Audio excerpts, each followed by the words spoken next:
Welcome back Mallu story world. കഥ അനുരാഗം part 23. അവതരണം ഷെറിൻ നൗഷ. ഗൗരി, ഞാൻ നിന്നെക്കുറിച്ച് ഒരുപാട് കാര്യങ്ങൾ അറിഞ്ഞിരുന്നു. അറിഞ്ഞതൊക്കെയും വേദനിപ്പിക്കുന്ന കാര്യങ്ങൾ മാത്രം.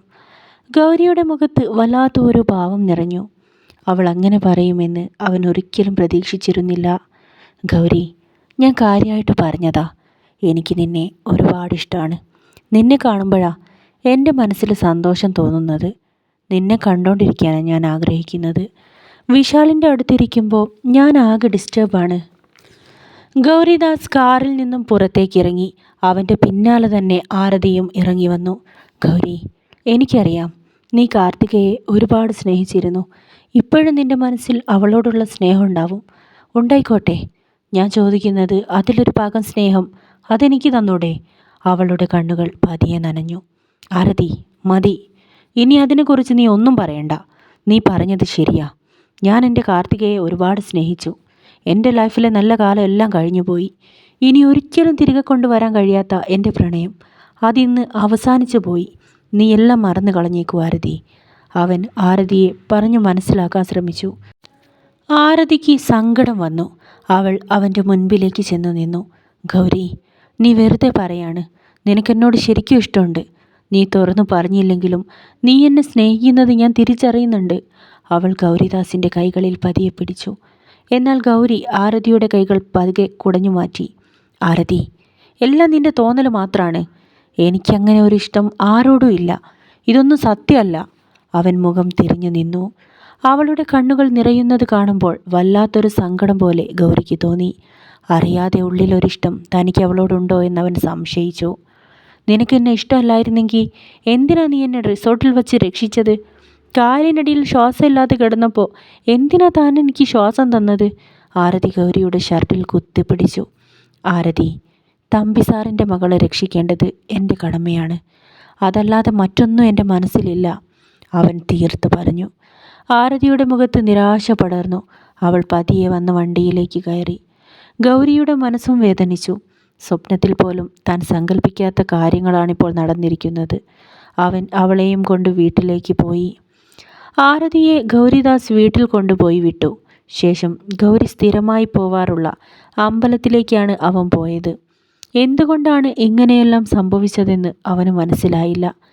ആരതിക്ക് എങ്ങനെ തന്നെ ഇഷ്ടപ്പെടാൻ കഴിഞ്ഞു? ഒരാളോടും ദയ കാണിക്കാത്ത ക്രൂരനായ ഒരു മനുഷ്യനാണ് താനിന്ന്. അമ്മയോടും അനിയത്തി അമ്പിളിയോടും പോലും ഇഷ്ടത്തോടെ ഒരു വാക്കും താനിപ്പോൾ പറയാറില്ല. അതൊന്നും ഒരിക്കലും അവരോട് ഇഷ്ടമില്ലാത്തത് കൊണ്ടല്ല. ആരോടും മടുക്കാനും വീണ്ടും വേദനിക്കാനും ഇനിയും ഗൗരിദാസിന് കഴിയില്ല. അവൻ തൻ്റെ പേഴ്സ് പാൻറ്റിൽ നിന്നും പുറത്തെടുത്തു. അത് തുറന്ന് അതിനകത്തെ ഫോട്ടോയിലേക്ക് ഗൗരി സ്നേഹത്തോടെ നോക്കി. എന്നാൽ അവൻ ഞെട്ടിപ്പോയി. അകത്ത് താൻ കാർത്തികയുടെ ഫോട്ടോ വച്ച സ്ഥാനത്ത് ഇപ്പോഴുള്ളത് ആരതിയുടെ ഒരു പുഞ്ചിരിക്കുന്ന ഫോട്ടോ. എൻ്റെ കാത്തു. അവൻ ഞെട്ടലോടെ പേഴ്സിനകമെല്ലാം വീണ്ടും പരിശോധിച്ചു. എൻ്റെ കാത്തുവിൻ്റെ ഫോട്ടോ എവിടെ? അവൻ പേഴ്സിനകത്തെ ആരതിയുടെ ഫോട്ടോ പുറത്തേക്ക് എടുത്തു. ഇതാരാണ് തൻ്റെ പേഴ്സിൽ വച്ചിട്ടുണ്ടാവുക? അവൻ ആരതിയുടെ ഫോട്ടോ പുറത്തേക്ക് എടുത്തപ്പോഴാണ് അത് ശ്രദ്ധിച്ചത്. ആ ഫോട്ടോയുടെ കൂടെ തന്നെ കാർത്തികയുടെ ഫോട്ടോയുമുണ്ട്. അവൻ സമാധാനത്തോടെ കാർത്തികയുടെ മുഖത്തേക്ക് നോക്കി. എൻ്റെ കാത്തു, ഇവിടെ നടക്കുന്നത് എന്തെങ്കിലും നീ അറിയുന്നുണ്ടോ? ഞാൻ ആകെ ഇപ്പോൾ വല്ലാത്തൊരവസ്ഥയിലാ. നീ പോയ ശേഷം ഒരിക്കൽ പോലും മറ്റൊരു പെണ്ണിനെക്കുറിച്ച് ഞാൻ ചിന്തിച്ചിട്ട് പോലുമില്ല. നിന്നെയല്ലാതെ എൻ്റെ ജീവൻ്റെ പാതിയായി മറ്റൊരാളെ എനിക്ക് സങ്കല്പിക്കാൻ പോലും കഴിഞ്ഞിട്ടില്ല. അവൻ സങ്കടത്തോടെ കാർത്തികയെ നോക്കി. അവൾ ആ ഫോട്ടോയിൽ പുഞ്ചിരിച്ചു കൊണ്ട് നിൽക്കുകയാണ്. കാത്തോ, നിൻ്റെ ഫോട്ടോയുടെ കൂടെ അവളുടെ ഫോട്ടോ കൂടി വച്ചിട്ട് അത് ആരതി തന്നെ ആയിരിക്കും. അവൻ കാർത്തികയെയും ആരതിയെയും മാറി മാറി നോക്കി. ഉള്ളിൽ അറിയാതൊരിഷ്ടം ആരതിയോടും തോന്നുന്നത് ഗൗരിദാസ് തിരിച്ചറിയുന്നുണ്ടായിരുന്നു. വേണ്ട, ഈ തോന്നലെല്ലാം വെറുതെയാണ്. തമ്പിസാറിൻ്റെ മകളെ സ്വന്തമാക്കാനുള്ള യോഗ്യതയൊന്നും ഒരിക്കലും തനിക്കില്ല. അവൻ 2 ഫോട്ടോയും തൻ്റെ പേഴ്സിനകത്തേക്ക് തന്നെ വച്ച് അവിടെ നിന്നും തൻ്റെ വീട്ടിലേക്ക് തിരികെ പോയി. കുറച്ച് ദിവസങ്ങൾ കൂടി കഴിഞ്ഞുപോയി. വിശാലിൻ്റെയും ആരതിയുടെയും വിവാഹ നിശ്ചയം കഴിഞ്ഞു. ആരതി സങ്കടം മറച്ചുവെച്ച് ഡാഡിയുടെ സന്തോഷത്തിന് വേണ്ടി ആ വിവാഹത്തിന് തയ്യാറെടുക്കുകയായിരുന്നു.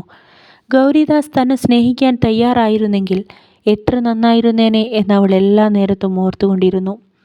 ആരതിയുടെയും വിശാലിൻ്റെയും വിവാഹത്തിനുള്ള ഒരുക്കങ്ങളെല്ലാമായി കഴിഞ്ഞിരുന്നു. ഒരുപാട് ഗസ്റ്റുകൾ വരാനുള്ളതുകൊണ്ട് വിശാലിൻ്റെയും ആരതിയുടെയും ബന്ധുക്കൾക്ക് വരാൻ സൗകര്യമുള്ള ഒരു ഹാളിൽ വെച്ചാണ് വിവാഹം നടത്താൻ തീരുമാനിച്ചത്. അന്നത്തെ ദിവസം ഗൗരിയെ വീട്ടിലേക്ക് കാണാഞ്ഞ് തമ്പി അവന് ഫോണിൽ വിളിച്ചു.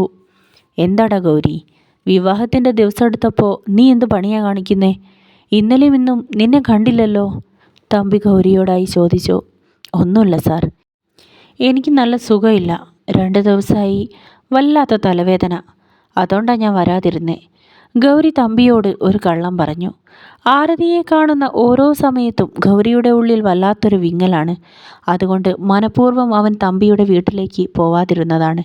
എന്താ ഗൗരി, നിനക്കീടെയായി എന്തോ പ്രശ്നമുണ്ടല്ലോ? ഞാൻ നിന്നെ കാണാൻ തുടങ്ങിയിട്ട് വർഷം കുറേ ആയില്ലേ? ഇതുവരെ ഒരു ജലദോഷം പിടിച്ച അസുഖം പോലും നീ പറയാറില്ലല്ലോ. ഗൗരി, ഇപ്പോഴിതെന്തു പറ്റി നിനക്ക്? തമ്പിക്കെന്തോ ഗൗരി സുഖമില്ലെന്ന് പറഞ്ഞതിൽ അത്ര വിശ്വാസം തോന്നിയില്ല. അന്ന് വൈകിട്ട് തന്നെ തമ്പിയുടെ വീട്ടിൽ ചെറുതായി ഗസ്റ്റുകളെല്ലാം വരാൻ തുടങ്ങിയിരുന്നു. സന്ധ്യയോടടുത്തപ്പോൾ ഗൗരിദാസ് തൻ്റെ ബൈക്കുമെടുത്ത് തമ്പിയുടെ വീട്ടിലേക്ക് പുറപ്പെട്ടു. അവൻ ആ കല്യാണ വീടിൻ്റെ മുറ്റത്തേക്ക് നടന്നു കയറിയതും അച്ചുവേട്ടനും മറ്റുള്ളവരും ഗൗരിക്കടിയിലേക്ക് ഓടി വന്നു. എൻ്റെ ഗൗരി, നീ ഇവിടെ ഇല്ലാത്തതുകൊണ്ട് ഒരു രസവും ഇല്ലടാ. ഇവിടെ ഒരാളനക്കം കാണുന്നില്ല. മറ്റന്നാളാണ് ഇവിടുത്തെ വിവാഹം എന്നുള്ളത് നീ മറന്നോ? അച്ചുവേട്ടൻ അവനെ വീടിൻ്റെ അകത്തേക്ക് കൂട്ടിക്കൊണ്ടുവന്നു. വീടിൻ്റെ മുൻവശത്ത് നിന്ന് ഗൗരിയും അച്ചുവും സംസാരിക്കുന്നത് സ്റ്റെയർകേസ് ഇറങ്ങി വന്ന മീര കാണുന്നുണ്ടായിരുന്നു. അവൾ പെട്ടെന്ന് തന്നെ ആരതിയുടെ അടുത്തേക്ക് വന്നു. ആരതി, നീയല്ലേ ഗൗരിയെ കാണാനില്ലെന്ന് പറഞ്ഞ് ടെൻഷൻ അടിച്ചിരിക്കുന്നേ? താഴെ അവൻ വന്നിട്ടുണ്ട്. അച്ചുവേട്ടനോട് താഴെ നിന്നവൻ സംസാരിക്കുന്നത് ഞാൻ കണ്ടു. മീര പറഞ്ഞത് കേട്ട ആരതിയുടെ കണ്ണുകൾ തിളങ്ങി. സത്യാണോ മീര? എൻ്റെ ഗൗരി വന്നോ? ഞാൻ പറഞ്ഞില്ലേ, അവന് വരാതിരിക്കാൻ പറ്റൂല. അവനെ കാണാൻ ഞാൻ ആഗ്രഹിക്കുമ്പോൾ തന്നെയാ അവൻ്റെ മനസ്സുള്ളത്. ആരതി സന്തോഷത്തോടെ മീരയെ നോക്കി. മീര, ഞാൻ താഴെ ചെന്ന് ഗൗരിയെ ഒന്ന് കണ്ടിട്ട് വരാം. വീടിൻ്റെ താഴെ ഭാഗത്തേക്ക് അവൾ പതിയെ ഇറങ്ങിച്ചെന്നു. ഇതേ സമയം ഗൗരിദാസ് അച്ചുവിനോട് സംസാരിച്ചിരിക്കുകയായിരുന്നു. ആ സമയത്താണ് അവൻ്റെ ഫോണിലേക്ക് ഒരു കോള് വന്നത്. അവൻ പോക്കറ്റിൽ നിന്നും തൻ്റെ ഫോൺ കയ്യിലെടുത്തു. ആ സമയത്ത് അവൻ്റെ ഫോണിനൊപ്പം പോക്കറ്റിൽ വച്ചിരുന്ന ആരതിയുടെ ഫോട്ടോ താഴേക്ക് വീണു. എന്താ അത്? ഗൗരിയുടെ പോക്കറ്റിൽ നിന്ന് വീണതാണല്ലോ. അച്ചുവേട്ടൻ അത് കണ്ടപാട് ആ ഫോട്ടോ കയ്യിലെടുത്തു. അത് ആരതിയുടെ ഫോട്ടോ ആണെന്ന് മനസ്സിലാക്കിയ അച്ചുവിൻ്റെ മുഖം ആകെ മാറി. അയാൾ ഫോൺ ചെയ്തുകൊണ്ടിരിക്കുന്ന ഗൗരിയുടെ പിന്നിലെത്തി. അവൻ കോള് കട്ട് ചെയ്യാൻ വേണ്ടി അയാൾ കാത്തിരുന്നു. ഗൗരി ഫോണിൽ സംസാരിച്ചു കഴിഞ്ഞിരുന്നു. അവൻ ഫോൺ പോക്കറ്റിലേക്ക് വച്ച് അച്ചുവിനെ നോക്കി. പിന്നെ ഇവിടെ എന്തൊക്കെയാണ് വിശേഷങ്ങൾ? നാളത്തേക്കും മറ്റന്നാളേക്കുമുള്ള ഒരുക്കങ്ങളൊക്കെ തീർന്നില്ലേ? ഗൗരി അച്ചുവിനോടായി ചോദിച്ചു. എന്നാൽ അച്ചുവേട്ടൻ അതിനൊന്നും മറുപടിയായി ഒന്നും പറഞ്ഞില്ല. ഗൗരി, ഇത് ആരതിയുടെ ഫോട്ടോ അല്ലേ? ഇതെങ്ങനെ നിൻ്റെ ഷർട്ടിൻ്റെ പോക്കറ്റിൽ വന്നു? അയാൾ സംശയത്തോടെ ഗൗരിദാസിൻ്റെ മുഖത്തേക്ക് നോക്കി. അനുരാഗം കഥയുടെ ഈ ഭാഗം ഇവിടെ അവസാനിക്കുന്നു.